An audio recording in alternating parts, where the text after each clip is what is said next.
Welcome back to episode 6 of the Millionaire Method. Same Millionaire Method. the experiment. So if you've been following us for a while, the purpose of us doing this, we are just going to be documenting mine and Gemma's journey to get her to make £1 million because we have a bloody huge mission. What's the mission? The mission is to empower the next generation. I was going to say a massive long spiel then. Go on, then. Get people to buy into the mission. Yeah. The mission is to completely transform the next generation. Let's, the healing we can do, let's do it for our children, early. And I think as well, right, so what we want to do, we really want to help the kids who are going through the care systems, the kids who feel like they have no, I don't know, I get really upset every time I mention it, so it just probably hits my throat. The mission is far bigger than us. And as always, cheeky little plug here, but this episode has been brought to you by Belief Coding, the evolution in human potential. And that's literally what we're doing with these kids. We are allowing them to believe in themselves, to, have confidence, to take action, to be the next round of multimillionaires who are 100%. Happy. We're teaching them how to express emotions, how to deal with emotions, how to ground themselves, how to know the self-worth, when to say yes, when to say no. What are they good at? Bringing out the gifts and the talents instead of always putting them in a box and making them all fit in. Which leads us into this. So if you remember last week, we went through Gem's strategy where you had 0 people signed up or 2 people. I had five hot contacts. 5 hot contacts. So now, just spoiler alert, if you can imagine, we are filming these episodes back to back, so we know the timeline. So when we finished the last episode, when Gemma was a week into her launch, she literally had 5 hot leads. So what are you on now? No, I'm still a week into my launch. It was when I was the first, second day, third day, fourth day. That's how I was. And I remember I was messaging you going, Jess, I just don't know what's like. Where I am now and what I kept doing was kept showing up, even though I was getting nothing from it. But the people I was speaking to was really into what I was saying. Yeah. And it made me, and then I started thinking to myself, So what day was that? So on the 4th day when you had 5 hot leads or 5 people interested, what day was that? Was that Thursday? Was it the first day of the in-person? Well, the first day in the in-person was the Friday and we did your session on the Thursday. So it was Thursday. Okay, so this is Thursday, right? So now what I need you to understand is what happened in the next 3 days, and then from Sunday to today, and today is what day? Thursday. Hang on a minute. No, I launched on Wednesday. The Wednesday, I okay. launched on the Wednesday. It was a week. It's a week yesterday. Okay, so then what I need you to understand, from the Wednesday up into the Sunday, you had 5 people interested. Mm-hmm. So from Sunday to today, and today's Thursday, and the last 4 days, this is the power of belief. This is the power of healing your past and what can happen when you do that. So I'm going to pass over to Gem. So let's set the scene. I've just done my belief coding in person training. Abhijit's over from India. We decided that we were going to record a brain so we could explain to the facilitators what's going on. And Dylan, I'm going to share some footage. Could you put a little bit of the footage in here? Perfect. So we'll share the footage. So this is Gemma's brain. This is me facilitating Gemma. Let's share what happened in that session, because was it life-changing? It's been my best session to date. And do you know what's so strange? I didn't even know we was going to be doing a session. And Abhijit said to me, how do you feel about doing this session? I was like... And she's like, I don't know, I'm doing a session. I'm like, oh, Jess did not told you what. I've just not told you yet. We're doing it after dinner. So I didn't even have time to think about it. But then I started going into a bit of panic mode and I said to you, Jess, let's just do something simple. What about me not showing up on social media anymore? It'll be a light session. It was unbelievable. But the thing is, it was something that's never come up for me before. That memory had never come up for me before, bearing in mind I've done belief coding for over 2 years, facilitated on myself daily for over 6 months. So if anyone is totally new to the podcast and they're wondering what we're talking about, belief coding is a process where you work on a discomfort or an outcome. So in this case, Gemma is not showing up on social media and she wants to show up on social media. The belief coding process goes back to memories, experiences, where the fear of showing up on social media was created, even though it won't even be to do with social media. So this is what she's talking about. So I'm going to pass back over to you. Yeah. So you've come to the session, you sat down, you've got the EEG cap on. I've got the cap on.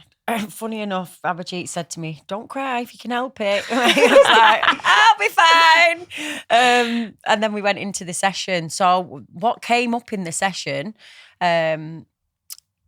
we went back to a memory at 10 years old, and it's never ever come to me before, but it was a time when, because my foster parents wasn't foster parents at the time, it was my friend's mum, and she was keeping me for a couple of days while they was trying to accommodate me somewhere, social services. And I kept remembering the conversation. She was angry with them, saying, "Now, why is no one coming for this child? Like, who's going to have her?" But I was at the top of the stairs listening to them conversations, thinking, "Oh my God, why does no one want me? Like, what's happening to me?" So that's the memory that came up. And I think you give me 10-year-old Gem a gold heart. Oh no, then it went back to another memory. It went back to another memory after that of being just before that. So when you went back to little 10-year-old Gem and she's wondering, why does nobody want me? Just explain how that belief, that thought has stayed with you, and how, I mean, there's loads of different layers in this, isn't there? There's loads of different layers, but how that layer has affected you showing up on social media. So when they're not, what we was talking about the previous podcast, how I overgive because then I feel like they're going to need me or want me. That's what I did at 10. I started washing all the pots. I started cleaning all the house. I started doing jobs. She said it just wasn't, if you speak to my foster parent now, they're like, it wasn't normal for a 10-year-old to be doing that. I literally was like doing everything that a child wouldn't do, like cleaning everything I could. And so, but it shows throughout my life. That's what I've done to feel wanted. I'd go above and beyond, and especially in my relationships, even when I knew it wasn't right, I would give. So then I'd feel like they'd want me or they'd need me. So I had massive realizations there. But the social media, again, it's because I'd had things happen to me, because it went to a couple of memories, and then one being 39. And a couple of things have happened to me this year where I lost, like, why does people, who's even going to, because I have up-leveled and I've sort of had a reality shift and my life is so different. It was almost like, why are people even going to be interested? Like, people are going to think, who is she? I think so many people have that belief, especially entrepreneurs. So a lot of entrepreneurs that I spoke to, they're like, well, I'm not interested. And who's going to want to listen to me? And then we went to another memory during that session, and it was going to 8 years old. And in that session, we give little Gem, 8-year-old Gem, a piece of a gold heart, and we was breathing it in, and all of a sudden, you're supposed to feel great after that, and I just burst out crying, didn't I? Like, literally, this emotion came over me. You were uncontrollably sobbing, you couldn't. Yeah, it just like came from nowhere. Normally, I know the process, and I know you're having a gold heart and you're breathing it all in, it should feel great, and this emotion I felt it coming up, and he was like, "Oh, what does Gem feel?" And so I was like, "She's sad for a brother and sister," and it was that sad feeling and I said, because they're not as brave, I need to give them my heart. And I wanted to give them my heart, which made total sense of what my whole life pattern's always been. And what was interesting, so when you do belief coding, you code in beliefs you needed in that moment. So Gemma needed to give her brother and her sister a heart. She's like, I need to give them. But what I was aware of, I was like, well, if she gives her brother and her sister this piece of heart, she's still reaffirming the belief of, I am responsible for other people's happiness. So what we had to do is we had to give a brother and sister the heart anyway, but then we made her understand that she's not responsible for their happiness. Yeah. And it broke that belief. Honestly, Jess, that guilt, and it's almost like I can't describe that feeling. Like I was talking about the last relationship, even though I knew it wasn't right for me, but because I felt like I was committed, and I felt sorry for him, and I don't want anyone to ever feel that pain, because I felt it. So yeah, it took away all that guilt that I always feel like, and that's what stopped me from showing up, because I'm doing well. And I'm thinking, I don't want to show up. Yeah, I don't want to show up because I feel like people aren't doing well. I feel sorry for them, or people will think I'm showing off, or people will feel sorry for me. Like there was just so many things that come from that session. I was like, it took me the whole of that day then to come down. I was just laying in my bed, and I felt like something had been taken away from me. You went home early as well on the Sunday. I left early, yeah. But I felt like something had been pulled out of me that I didn't need anymore. This session was deep. So I asked Jess, I have to explain it to the live, right? All the other facilitators, there were 80 of them. So if I wanted to explain it live, so the data we got is around 1 to 2 terabyte of data. And I cannot just, see and explain everything, right? So I asked Jessica, keep it light. Please keep it light. You, girl, I just And I was like, amazing. this is good data. So just for people listening, because I think we're taught as well, aren't we, that, you can't treat or you can't change like behaviors, you can't change beliefs. For a long time, most people believe that you can't change core beliefs about yourself, whereas what we know is you absolutely can. So when Jem was going through that process and having those realizations, for her to have such an instant shift, what's going on in her brain? Okay, I'll gonna add something to it, right? When you Okay. said like when people say to you like you cannot change core belief, because they are trying right there. The core belief is something that you were grown up with, right? And only two therapies can change it. One is belief coding and one is hypnotherapy. But there is a catch in hypnotherapy where what they do is, let's say if you are something in trauma or something in your childhood, they put a trigger on it, right? And while belief coding, that's what I love about belief coding, okay? So what belief coding do is it goes back to trauma and try to actually empower at that time when Gemma is 9-year or 10-year-old, try to empower that person at that time to make sure he's not hurt now in the presence. So yeah, you can change a core belief, but the method should be amazingly well that you have to open that wound again. You have to make sure it's bandaged right, in the sense where you give all the positivity to the person that he can able to heal itself, right? And then go come back in the present time. Yeah, It's just fascinating. And I think, obviously, oof, I got goosebumps. Juicy bumps. And then on the last episode, so we talked about how it had to be safe to do everything. So let's go back to this session now. So from the Sunday up until today, how many people have joined MEMS? I've had 10 sign up. 10. How many more people are you speaking to? I've got 15. How amazing is that? So I know. I think and we're still, it's not even the week window. So yeah, it'll be a week today or 24 hours left or something. But that's because I only put it on for a week. But after that session, there was so much, that safety that I was telling you about, that was one of my beliefs that we coded in. I felt that differently because I'd got rid of the, it's not you don't have to save everyone, you don't have to heal everyone. I'd never done that before in any session. So the safety anchored in a lot more than it's ever anchored in before. It was different. And what did you code in? Do you want to share with I them? am the chosen one. We took. That was amazing data, yeah. You saw her brain fire up, didn't you? And I'll when she explain said it that? later. Yeah, go for it. I am the chosen one. But what we did then with 8 and 10-year-old Gemma was show her me now, the mission, the everything else. And I felt that I was the chosen one. It was like everything you've been through is because you was always going to do this. And I do believe that. But my little Gemmas believed it. And all of a sudden I could see all of every situation I'd been in, and they all went round me like pointing at me. I'm the chosen one. You're the chosen one. I freaking felt it. But like you say, that was a big thing on my heart. Amazing. Like when you were saying I am the chosen one, everybody was in the room was just shocked. And after they were also repeating like I am the chosen one. In the room, were they? Yeah. Were they really?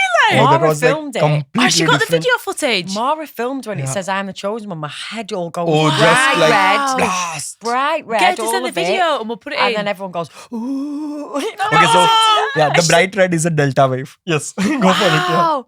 So this is the thing as well, what's interesting. So we've just been having this conversation off camera, and so many people message saying that they also believe the chosen one.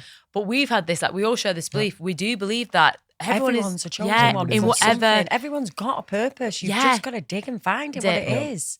So go on, carry on with the strategy. So basically from the Sunday leading up to now, like go through kind of the beliefs that were changed, the realizations you've had, and how that's made you show up different in your business to be on a 17 grand launch, like literally in the space of a few days. Yeah. So I completely started showing up. Like then I started and just go through what that showing up looks like for anybody who's like, well, what do you mean showing up? Like doing a live, doing a social media post? What is showing up? I was doing live. I was going on my social media. I was doing a live. I was talking about my why this is important, why they should join us. And really ballsy as well. Like, so before, if you can imagine, like, if you don't believe in yourself, or if you've got like an insecurity there, you're going to show up like this, like, I've got this great course, you might like it. Whereas when you have certainty, it's like, this is why you need to join me. Certainty. And do you know what else? I didn't feel any guilt. It was like, I feel like there's something that I can't tell you what. Yeah, no, I know that, but I can't tell you what this feels like because although a few people have messaged me, I can't afford it and stuff like that, and you do feel sorry for them, but I'll always be that person and I'll always have a good heart. But the guilt that I was feeling, I don't not like, oh, what if they think I'm in this for them because I need the money, or what if they think I'm begging, and all of them little, it's gone. It's like, this is what it is, and I'm the freaking chosen one that's going to guide you to. This is a team effort. Yes. If you want to join this team and you believe in what we're doing, this is your It's time. not even a team. It's the army of angels. angels. That's what I Yeah. literally seen him. I seen it. I seen all of the people walking like, I believe, I don't just, I know this is the future. The children respond to this. The system hasn't changed for 60 years. You tell a kid they've got to go and see a mental health professional, the kid is going to say no. Or they're going to turn up and not speak. Nobody's giving these kids what they need, and we have it. Yes, girl, Yes. mic drop. I think as well, like, so I want to go back into the strategy part of it, because for people listening to this, we've gone through the beliefs, we've gone through how they're affected, so that the step-by-step process. So what Gem did from that Sunday, she went home, she had to relax. Monday up until today, in 4 days, she's literally told people to book a call in with her. I put my calendar link on. I did a bit of FOMO, fear of missing out. Told him, I kept celebrating the people that I had spoke to. Like, I've Creating the just had demand Yeah. just to had an supply. amazing conversation. Can't believe this army of angels is growing. Can't believe this. Attaching to an identity, the Yeah. army of angels. Like, because everyone listens to this, like, I want to be part of an army of angels. So when she's going through this process, she's celebrating the people who are already in her tribe. We want to be part of a tribe. She's calling them the army of angels because they literally are an army of angels, and that's an identity. People run towards an identity. She's creating demand by celebrating all of her army of angels, creating a fear of missing out. Like, everything here is, but it all stemmed from her showing up, from it being safe to show up. An army of angel is not metaphor, it's real. Yeah. Like, when I see you talk about the children with so much Yeah. passion, like, solving them trauma and everything. Oh, I feel really good. Yeah. Now I can say the future is secure. Yes. But they are an army of angels. Yeah. Like, they literally are. And also, like, we've talked about this, even when we look back to the Bible, Jesus had a treasurer. You need money to be able to create the kind of impact that you're here to create. Yeah. Yes. And that's something else that I started doing. Obviously, we're doing this, but again, I keep having the kids in mind and all these children that have gone through the care system. And, I had 30 years of depression. Like, I never, ever felt safe or happy. I've always been in a state of fear. So if I can do this and pull this off, this is what I want other children and other people. And it's bigger than we could ever imagine, but it's everything that's coming with it as well, because I haven't got that guilt. I don't have that feel like I need to save everyone. You're either in with me or you're not, because I only want the right people on my team. So it's not a desperate sell. You're lucky to come on this. It's going to be freaking amazing. Now, It's going to be big. Before I've even started even touching my next move, it's big. Like, I know. but this is the thing, like, if you're listening to this, like, I'm listening to you now and you sound totally different than a week ago. Yeah, because I felt needy. I felt vulnerable. I felt desperate. I felt all the emotions that were coming up. I've shifted the emotions, Jess. I've done the belief. I've changed my belief system. I've give myself what I need, and I'm fire. So then I want to go over to you now, Abs. With that, talk to me about belief systems from why are beliefs so important from a neuroscience perspective to getting what it is that we want? Okay, so belief, when you're young, right? When you have a single belief of, okay, let's go from the scratch, right? When you are in your womb, right? When you are just like 3 to 4 month old in the womb, I'm talking about in the womb, like 3 to 4 month old. At that time, your mother's belief can get you to places, right? That's why, like, we have been told, there are so many proofs written, like you learn 50% of your life from the womb, and then because everything is 50% of your life from the womb. coded in DNA, right? Imagine a girl giving birth in that 9 year, a full entire human being is like brewed. It's developed in the womb. So imagine the information that the DNA has to make it right. A single bone, a single cell, if it goes wrong, the baby would not come alive. So imagine, there are trillions of cells. There are, even when you are born with much more neurons in your brain, right? There are billions of neurons in your brain, and every neuron is just getting right at right time also, because like in 3 to 4 months you develop first of your brain neurons, and like at right time, right place, because your body is this big, right? In the womb it's this big, right time, right place. And amazing. Do you know what yeah. though? So I remember we were in the car and you said to me, you went, and this is one thing now that I've penned because of what you said. And you're like, so many things had to go right for you to exist. Yeah. But I literally now, from hearing you, I'm like, yeah. So this is what I say to the facilitators, what I say to people when they're in the bloody pity party. I'm like, listen, no. Yep. So many things had to go right just for you to just exist. To be here and don't waste your life. Yeah. And not even that, not even just to kind of exist, but actually to get to 1, 2, 3, 4, 40. So many things had to go right just for you to exist at this moment in time, right now. Yep. Everything you've had to overcome. So, do you get this amazing gift of life and fuck around with it? Yep. Or do you use this gift of life that you've been granted by God, the universe, source, whatever you believe in, and do something about it? Because it's always a choice. Yep. And if you do not believe in yourself, you have a choice to do something like believe going into you do believe in yourself, or go on an inward journey and cultivate that belief. Yep. So when we talk about the belief, right, I always think belief is your nature. Whatever you believe when you are young will become your nature. Right? So try to make a right beliefs. And what she said, like she's a chosen one, from sperm to an egg to right now, you my are God, a chosen one. And, that's true. Yeah. And belief I choose you, egg. Yeah, and Welcome in, sperm. and belief plays Safe. The world's a scary place. and beliefs plays very big role when you're growing up. If any wrong belief can fuck up your entire life, any right belief, you will be the king of the world. Yeah. And when you have the world. and when you have a belief, right, it's deeply ingrained in your brain. Like I always talk about the neuroplasticity. Now imagine when you're learning bike, right, you fall once, a single neuron pathway will become a little bigger, like 2-lane road. When you fall twice, it will become 3-lane road. And when you know how to ride a bike, it will become a highway. Right? So each belief, now imagine each belief you are repeating over and over and over till date, it became a highway. So if that's wrong belief, then you have to make it right as soon as possible. Do whatever you want to do to make it right, but you have to make it right. And Okay, it's let me the ask you, right belief. Abhijit, the neuroscientist, our chief of science, what would you do to make that belief right? I'll belief code it. Thank you. Because like Cheeky little plug there. I'm not, like, to be very honest, when I was first came, right, I was skeptic. And now, like, if I see belief coding, as you talked about the kids, right, I'm 100% sure belief coding can be a language for the kid. Yeah. It's like all the positive affirmation, their parents' language or their companion language or anybody. It can be their language. And imagine the impact it will have when you are grown up. You can see it, can't you? Like you've seen the impact what it has on an adult. Yeah. And like as an adult, we've gone through multiple things, multiple experiences that have created these traumas, that have created these limitations, but we've only just started to heal and repair. Yep. Whereas if you get these kids when they're 10, imagine being 10 and having that belief changed in that moment.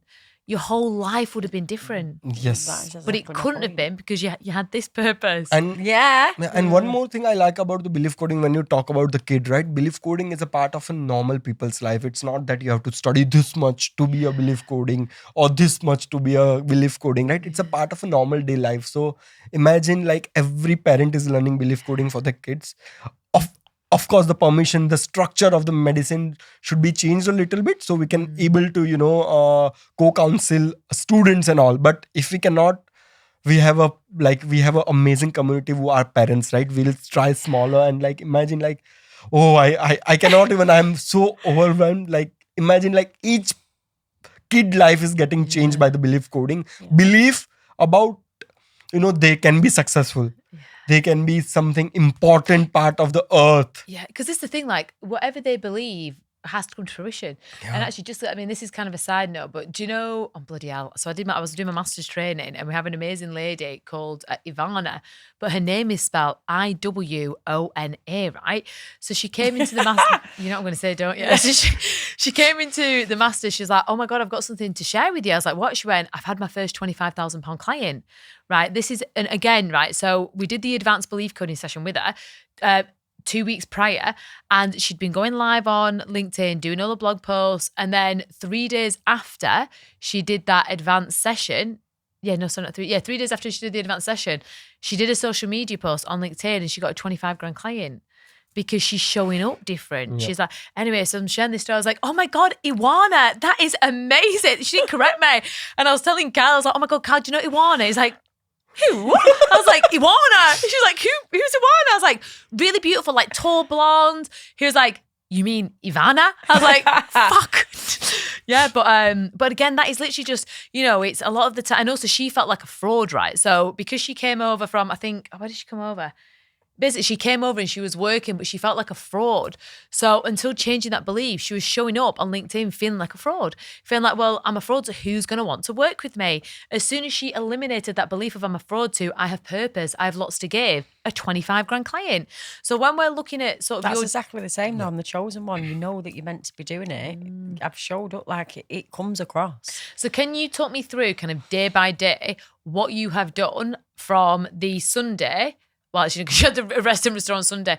Well, and actually, you were at the in-person on the Monday and you were working in between that. Yeah, I've worked every day in between it. So the Monday up until today, tell me about the conversations you've had, because what we're also doing is part of the strategy.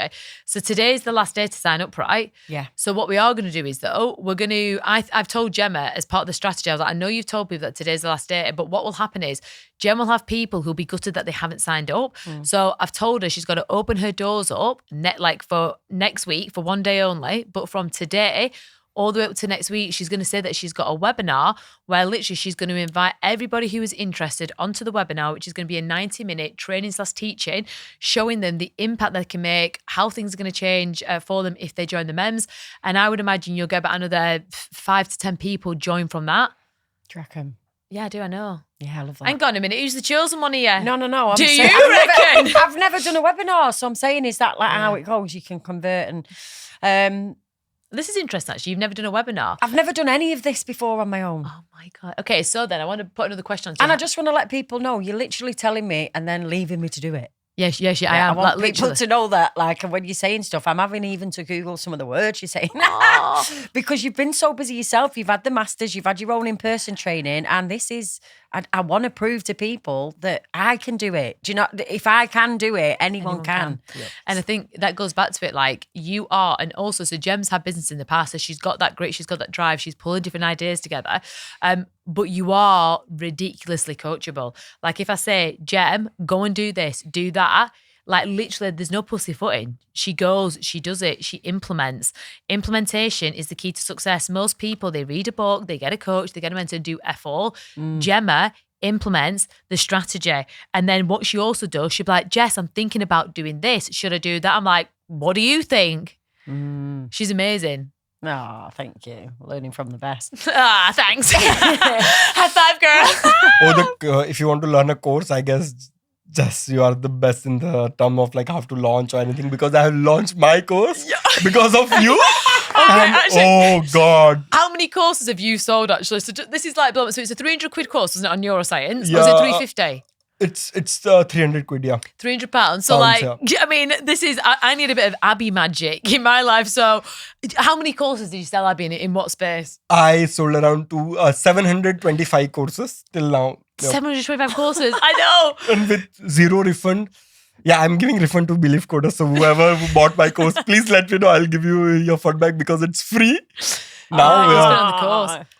It is amazing. But also, actually, so just going into that, so what really surprised me, like over the past few months, the last time you came over, you were like, actually, just being around, like hearing how I go live and stuff, it's give you the confidence to just go live, which I didn't realise, because before, every time Abby would share some of the scientific data, he'd share it in a voice. I'm like, oh my God, Abby, quick, let's go live. And he'd be like, I just make you go live. Yeah, and gave a lot of confidence to me in the first place, right? When I'm here, like when I'm explaining belief coding to, apart from somebody else, apart from doctors, I'm explaining, it gave me a little bit confident about, I can explain to the normal people, or I can explain to people apart from the scientific field, right? Yeah. That was the most important. Then I already wanted to launch this course since 2 years, but I was delaying it. And then when I see here, right? People are doing magic, just what they know. So I'm like, why cannot I? Then I came second time, and I did not launch it second time. Then we were, going live, I guess, every 15 days or 20 days or Yeah. month, right? And that gave me confidence. I'm like, okay, now let's record it. I recorded like one module one day. It took 9 days to record everything. And yeah, I just launched it and it went really well. It's only been like 4 months. That's 4.5 months, yeah. But you know what they say, don't you? Winners Take action. Actions! Yeah, finally I got that right. It's because you're a winner. Wow. And this is the thing, like, so for me, the belief is absolutely everything, because the belief allows you to follow through the strategy. And if the strategy doesn't work, it gives you the expansion to think of, right, what else?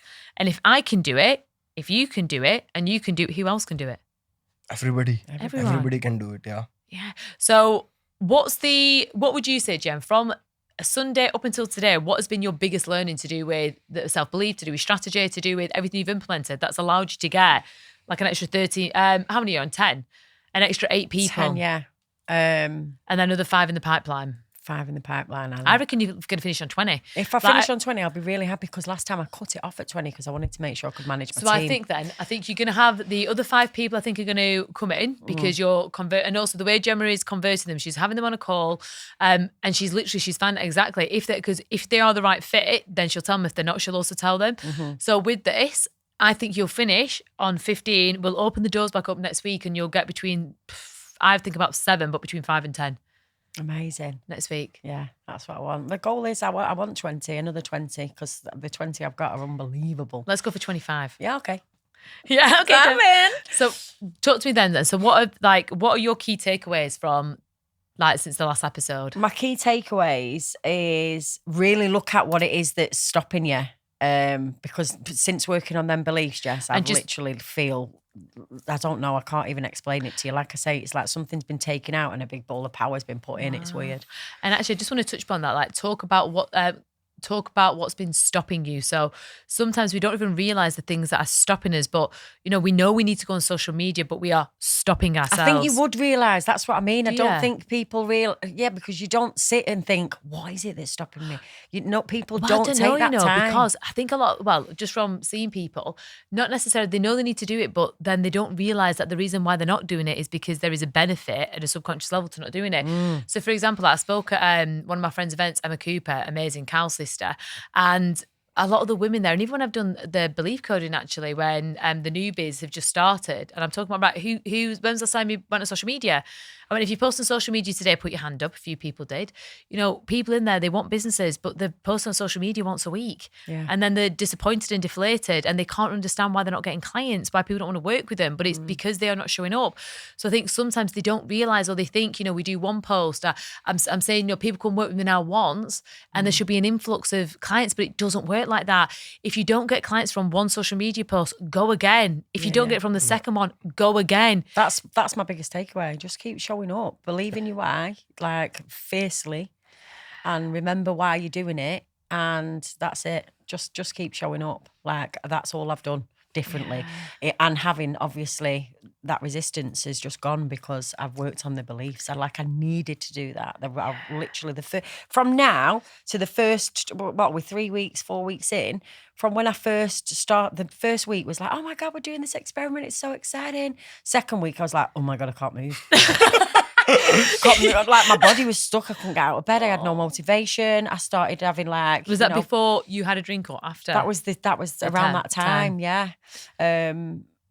Yeah, it was just bizarre. It was like everything was showing itself of the old me. Like, even I couldn't even tidy my house. I was like, oh, this isn't the future. This isn't a million. But like everything like the old me. And I was like, but I'm not depressed. I know that I'm not. But I'm acting like I was when I was. It was so bizarre how that was, but it was keeping me safe because it knew I was coming on this podcast. It knew I was being vulnerable. It knew that I was showing up for myself. It knew I was having to step into this new reality. It knew everything that I wanted.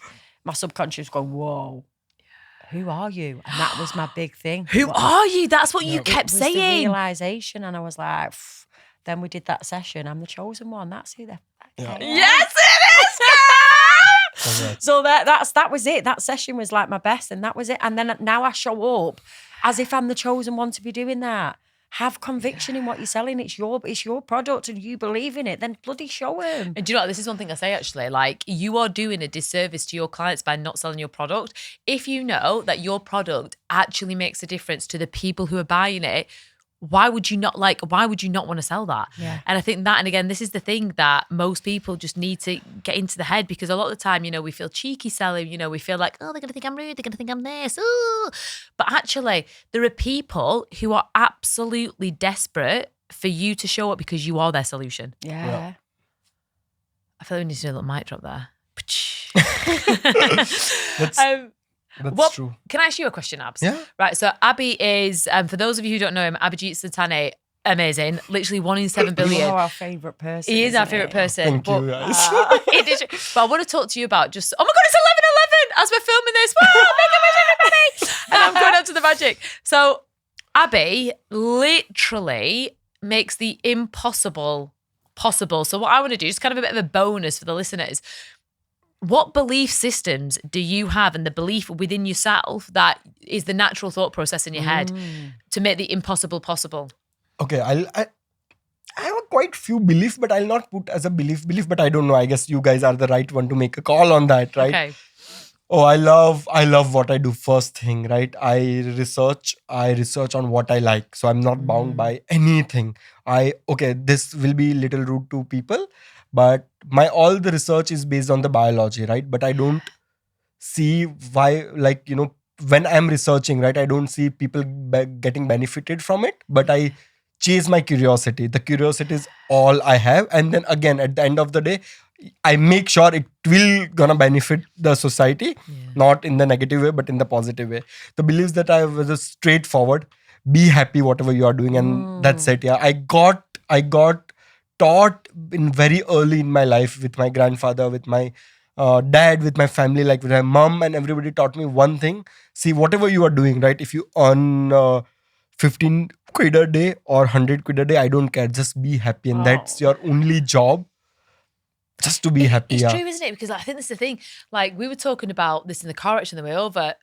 We all have a financial threshold for survival. Yeah. So what happens is, in order to feel like we are safe and out of survival, we all have an amount of money subconscious that we know we need to make. So for somebody that could be 50 quid, for somebody that could be 5 million, and et cetera, et cetera. Yeah. So what absolutely happens, and it has to happen, until we are out of that survival mode, we are constantly trying to chase the money, constantly trying to, earn the money. Then as soon as you earn the money and your system is safe, then it goes into purpose driven. Yeah. So I've experienced that as well. I was like, oh my God, I need money. Then as soon as I started to make the money, I was like, I want impact. Like, I'm hit. Like, I want to leave legacy. I want to do this. I want to do that. I want to, create the ripple effect. And just going back to about the happiness. So if the only thing you focused on was being happy, then you would naturally bring in ideas that would be able to make you money. Yep. So one thing I advocate is, what do you want to do? Like, what are the things that make you happy? If you focused on that, you'll be able to monetize from that. But for those of you who've never met Abby, which probably most of you have never met Abby, actually, just thinking out loud, he has the most incredible, vibrant, just this ball of energy. Like, you want to be with him, don't you? How are you doing? He's like, I'm amazing. Very good. But he's like, you want to be around him, don't you? Because he's got such a vibe. But he's like, when you are happy, people want to be around you. And that is your impact in the world. And if you focus on being happy, and I know like quite a few of you might be thinking, well, it's all right for you, you need to make money. If you focus on being happy and you're curiosity driven, the money will come. Everything will fall in places. You will meet the right people because they'll be attracted to you. 1, 2, 3, winners. Yeah. Take Actions. I got it second time. Yeah. Okay, so when you are happy, right? You get attracted by the people that you wanted to work with, or you will attracted by the same kind of the people, right? Yeah, vibe, or we call it as a brainwave synchronization. Yeah. That's a medical term for a vibe. Yeah. What is it? Brainwave synchronization. That's now a new term. Hey, look, we're riding this wave, kids. Ooh, yeah, riding your wave. Yeah, it's literally like riding the waves. I feel it. Ooh, yeah, give me a Mexican wave.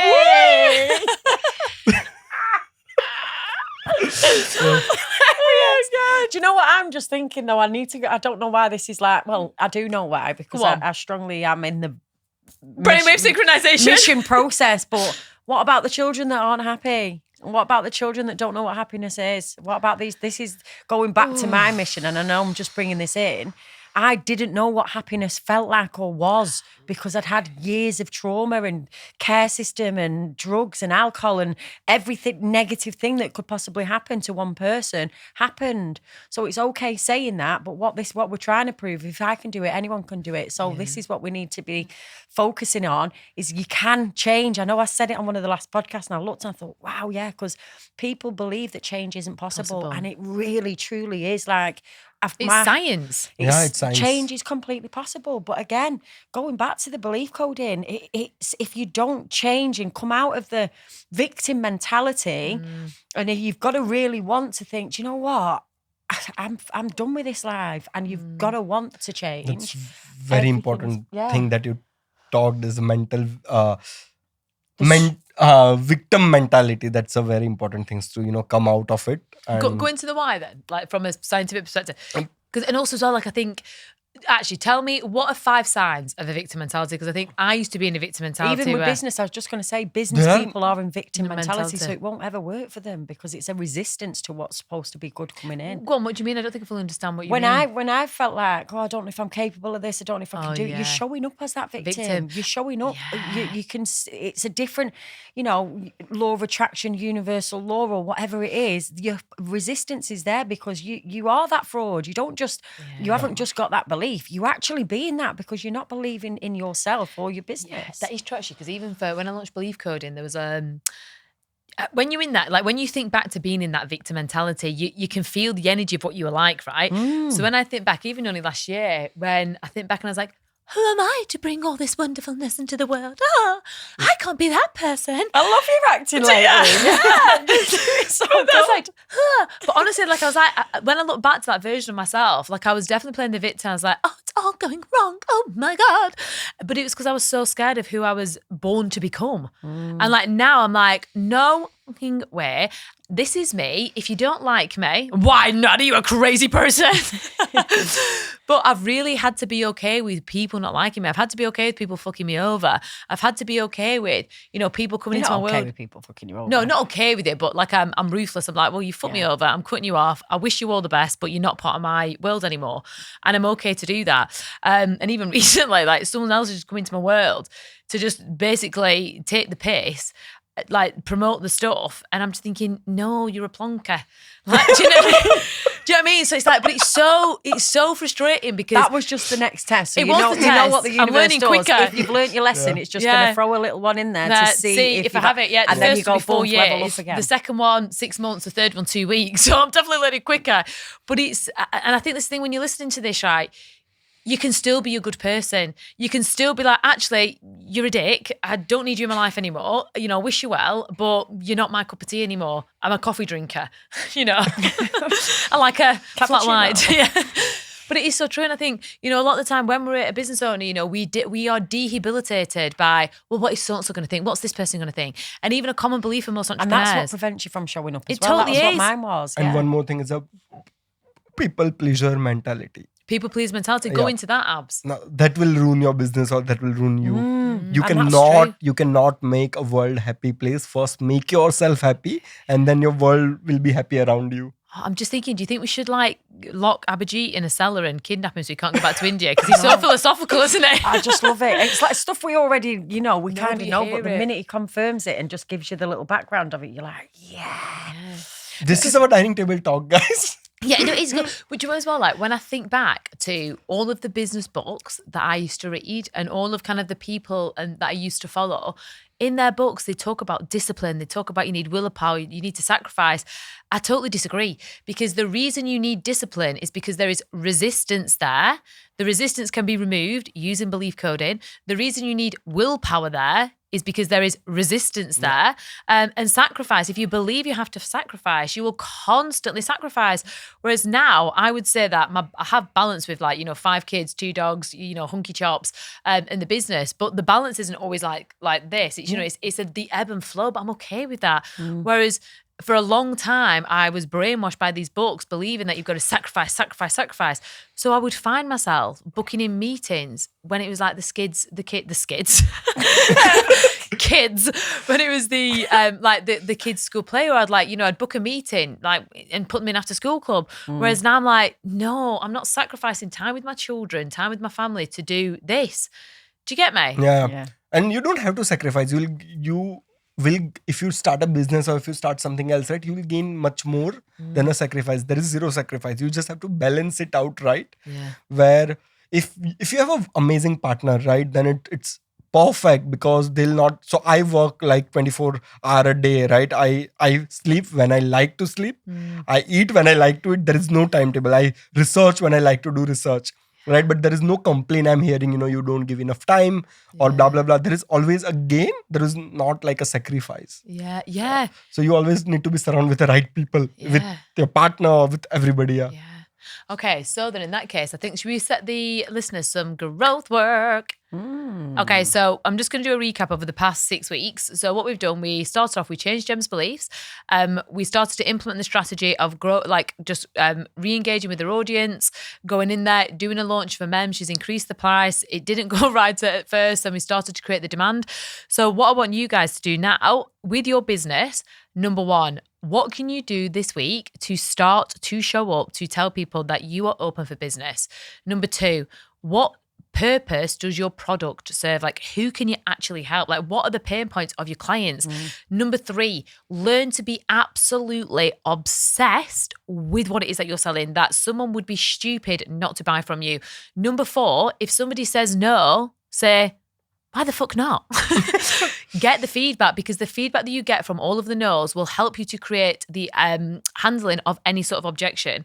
Number five, book in with a belief coder or join belief coding and get rid of the limiting beliefs that are stopping you from feeling confident, badass, powerhouse-ish.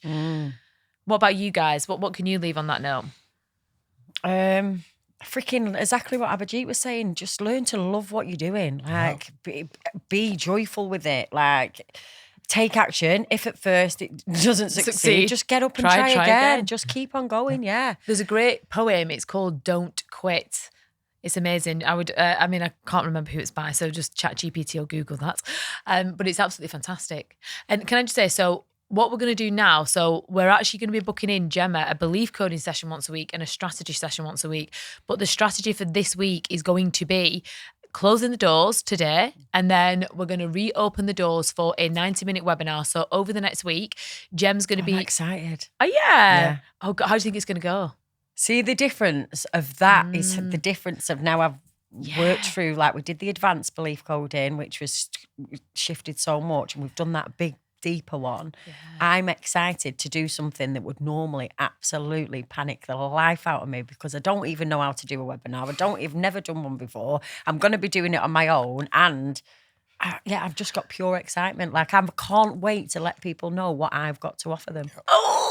This is the most important thing when you're starting anything, is be curious. What coming next. And just learn. It's fine. Like, everything. Face the fear and bloody do it anyway. Like, what's the worst that can happen? Do you know what I mean? If it doesn't work, we'll go to plan B. And then C, and then D, until we get to Z, and then we'll start at number 1, 2, and 3.